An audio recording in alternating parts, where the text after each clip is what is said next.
राज्यसभा चुनाव में बीजेपी और कांग्रेस के बीच मुकाबला रोचक हो गया है। आज मध्य प्रदेश की 3 सीटों से बीजेपी के उम्मीदवार निर्विरोध सांसद चुने जा सकते हैं। तरुण चुग, रजनीश अग्रवाल और महेश केवट राज्यसभा के उम्मीदवार है। वहीं सुप्रीम कोर्ट ने मध्य प्रदेश से राज्यसभा सीट के लिए मीनाक्षी नटराजन का नामांकन रद्द होने के खिलाफ कांग्रेस की याचिका पर सुनवाई शुक्रवार तक के लिए टाल दी है। सुप्रीम कोर्ट ने कांग्रेस और चुनाव आयोग की दलीलें सुनने के बाद ऐसा कहा। इससे पहले सुनवाई के दौरान कांग्रेस के वकील अभिषेक मनु सिंघवी बोले, मामले पर आज ही सुनवाई की जरूरत है क्योंकि नामांकन वापसी के लिए दोपहर 3 बजे तक का ही समय है। इस पर चुनाव आयोग ने कहा, हमें इस याचिका की कॉपी ही नहीं दी गई है, इसे पढ़ने के लिए समय की जरूरत है। इसके जवाब में सिंघवी बोले, सुनवाई भले ही कल हो जाए लेकिन तब तक रिजल्ट घोषित ना किया जाए। इसके बाद अदालत ने कहा, ऐसे मामलों में कानून पहले से तय है।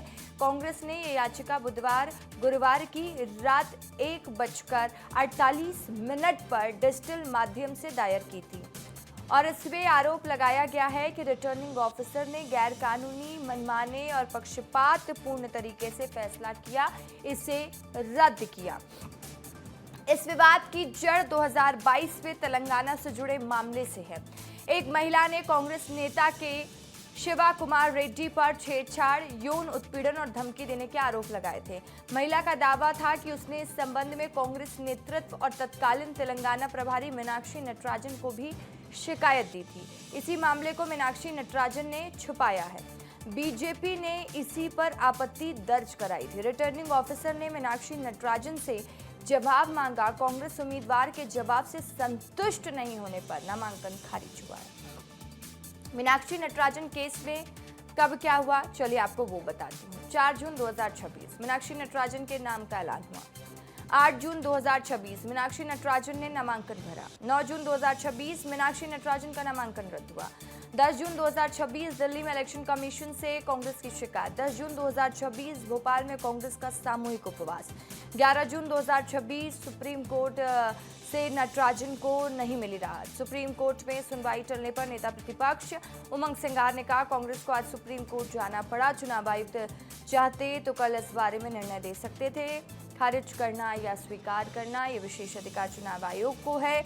हरियाणा में चुनाव आयोग ने हस्तक्षेप किया था, गुजरात में हस्तक्षेप किया था, तो एमपी में क्यों नहीं किया? अब सुप्रीम कोर्ट ने कहा कि कल सुनवाई होगी मीनाक्षी नटराजन के मामले में। देखिए, मैं समझता हूँ कि माननीय उच्चतम न्यायालय पे विश्वास है कि अगर वो निर्णय पक्ष में देते हैं तो इनमें देश के अंदर नजीर बनेगा यह निर्णय, क्योंकि ये राज्यसभा सांसद हो, सांसद हो, विधायक हो, सबसे जुड़ा है। क्योंकि रिटर्निंग ऑफिसर इस प्रकार की अगर मनमानी करेंगे तो आधे से ज़्यादा के मालूम पड़ा है कि रिटर्निंग ऑफिसर ने निरस्त कर देंगे फॉर्म। तो मैं समझता हूँ देश के अंदर लोकतंत्र को लेके खतरा है और लोकतंत्र की लड़ाई को अब कांग्रेस को अंतिम लड़ाई लड़ना पड़ेगी। अगर निर्वाचन आयोग कह रहा है कि याचिका उनके पास नहीं आई है, इसलिए सुनवाई नहीं हुई। 2 दिन से कोर्ट से याचिका उनके पास नहीं, लेकिन कोर्ट से पहले उनके पास हम लोगों ने निवेदन किया, आवेदन दिया। हमारे नेता गए, हमारे वकील गए, संघवी जी गए, तनखा जी गए, मीनाक्षी जी गए, रणदीप सुरजेवाला जी गए, जयराम रमेश जी गए, वेणुगोपाल जी गए। तो क्या वो कागज पर संज्ञान नहीं ले सकता था चुनाव आयोग? और इस खबर पर ज्यादा जानकारी के साथ मेरी सहयोगी रंजना मेरे साथ लाइव जुड़ गई। रंजना, देखिए लगातार ये पूरा मामला तूल पकड़ता नजर आ रहा है, राजनीति इस पर भरपूर हो रही है। कांग्रेस एक तरफ सुप्रीम कोर्ट से फैसला सुनाने की मांग कर रही है। क्या सुप्रीम कोर्ट से राहत अब मिलेगी, क्योंकि आज नामांकन वापसी की अंतिम तारीख है और सुप्रीम कोर्ट कल मीनाक्षी नटराजन केस में फैसला सुनाएगा?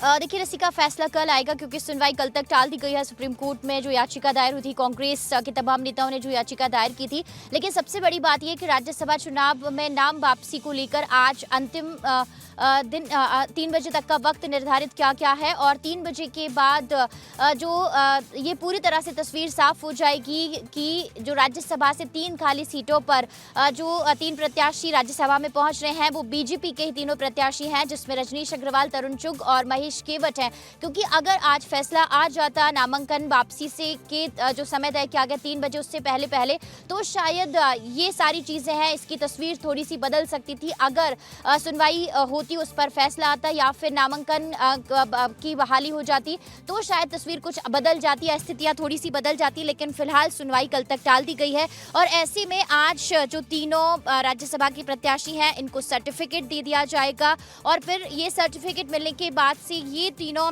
जो प्रत्याशी है राज्यसभा सांसद बन जाएंगे, राज्यसभा पहुंचेंगे और पूरी तरह से तस्वीर साफ है कि मध्य प्रदेश से तीनों ही प्रत्याशी बीजेपी के राज्यसभा पहुंच रहे हैं, राज्यसभा सांसद बन गए हैं। लेकिन अभी फिलहाल जिस तरीके से कल फैसला आएगा और आज ही पूरी तरह से अब कांग्रेस की स्थिति स्पष्ट हो गई है कि जो मीनाक्षी नटराजन है उनका जो नामांकन है वो पहले ही निरस्त हो गया था और आज नाम वापसी के तय समय तक फिलहाल कोई स्थिति स्पष्ट नहीं हुई है। सुनवाई भी कल तक टल गई है तो अब वो रेस में नहीं है। फिलहाल जब फैसला आएगा तब देखा जाएगा कि आखिर क्या कुछ सुप्रीम कोर्ट फैसला देती है। लेकिन फिलहाल आज भारतीय जनता पार्टी के तीनों ही जो प्रत्याशी हैं वो राज्यसभा के लिए जो सांसद हैं वो चुने जाएंगे और सीधी सी बात है कि जो निर्विरोध निर्वाचन है रसिका वो हो जाएगा, जहां तक जब रेस में चौथे कैंडिडेट यानी मीनाक्षी नटराजन के सामने महेश केवट को उतारा गया था जी, तब ये कहा गया था कि शायद मतदान होगा। लेकिन अब जिस तरीके से उनका नामांकन निरस्त हो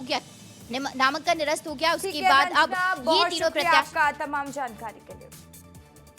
चलिए अब बात करते हैं मध्य प्रदेश कांग्रेस में अंदरूनी कला और सियासी तनाव एक बार फिर से खुलकर सामने आया है। पूर्व सांसद मीनाक्षी नटराजन का नामांकन रद्द होने के बाद कांग्रेस द्वारा बुलाई गई महत्वपूर्ण प्रेस कॉन्फ्रेंस के दौरान वरिष्ठ नेता दिग्विजय सिंह और प्रदेश प्रभारी हरीश चौधरी के बीच तीखी तनी देखने को मिली है।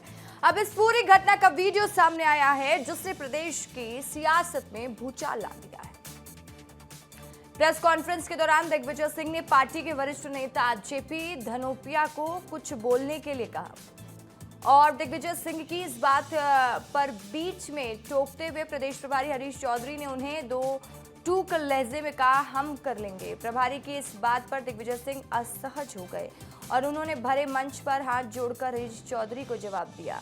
दोनों नेताओं के बीच हुआ ये सीधा संवाद कैमरे में कैद हो गया और अब अंदरूनी कला खुलकर सामने आ गई। नेताओं के बीच का यह मनमुटाव नहीं थमा। जब प्रदेश कांग्रेस अध्यक्ष जीतू पटवारी ने शिष्टाचार के नाते दिग्विजय सिंह से मीडिया के सामने अपनी बात रखने को कहा तो दिग्विजय सिंह ने साफ तौर पर इनकार कर दिया। उन्होंने हाथ हिलाकर माइक संभालने या कुछ भी बोलने से मना कर दिया, जिससे मंच पर मौजूद अन्य नेता भी सन्न रह गए। बीजेपी प्रदेश मंत्री लोकेंद्र पाराशर ने कांग्रेस पर निशाना साधते हुए कहा, दिग्विजय सिंह असहज नहीं होते तो सहज होकर ही सब करते हैं। दिग्विजय सिंह को सब पता है कि कैसे हुआ, किसने किया। मैं तो बधाई देना चाहता हूं मध्य प्रदेश के कांग्रेस के नेताओं को जिन्होंने राहुल गांधी की दादागिरी को आईना दिखा दिया। विजय सिंह जी असहज नहीं होते हैं, वो सहज वृत्ति से ही सारे काम करते हैं। वो दो पंक्तियां हैं ना, हाँ कहो ना कहो, मौन ही साधे रहो, मौन कहता है सब स्वीकार है तुम्हें। दिग्विजय सिंह जी को सब पता है, वो बड़े चतुर खिलाड़ी हैं कि कैसे हुआ, किसने किया, कब किया, क्यों किया। मैं तो बधाई देना चाहता हूँ कांग्रेस, मध्य प्रदेश के कांग्रेस के नेताओं को कि उन्होंने राहुल गांधी की दादागिरी को आईना दिखा दिया है कि तुम दादागिरी करोगे तो मध्य प्रदेश के कांग्रेस के लोग इस प्रकार से पलटवार करेंगे।